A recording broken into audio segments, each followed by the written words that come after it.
ओहो बिमला बहिनी के बिहानै बिहानै धाराबाट पानी लिएर आए जस्तो देख्छु त। धारातिर गएको थिएँ, पानी लिएर फर्किन्छ। आहा बिमला धारामा धेरै मुख धोयो कि क्या? कति राम्रो देखेको त। तिमीलाई देखेर त यो घाम पनि फिक्का पो भएको छ त। माने दाइ यस्तो अनावश्यक कुरा नगर, पानी लिनु गएको बस त्यति मात्र हो।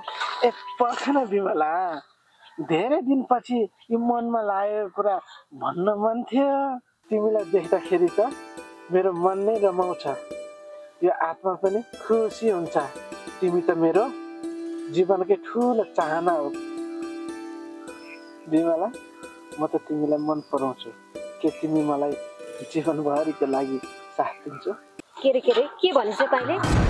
मैले त ख्याल सम्झिँदै थिएँ, त साँच्चै भनिरहेछस्? तेरो र मेरो न जात मिल्छ न घर मिल्छ। म जिमलको छोरी, त तल्लो जातको। तैँले यस्तो भन्ने आँट कसरी गर्छ? हेर्दै यस्तो माग्ने जस्तो छ, अझै मलाई मन पराउने रे। बिमला म बुझ्छु, म तल्लै जातको हुँ।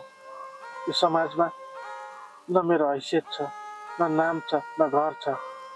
आखिर मन त मनै त हो नि बिमला।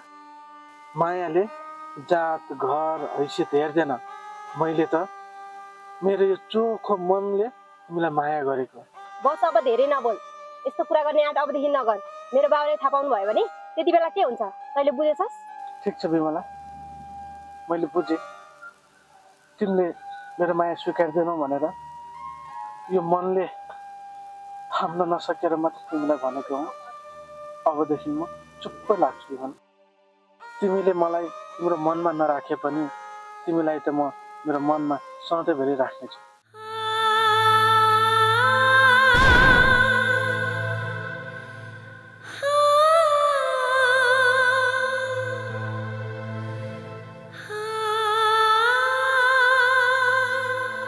अबदेखि यस्तो कुरा नगर माने, तेरो लागि धेरै घातक हुनेछ।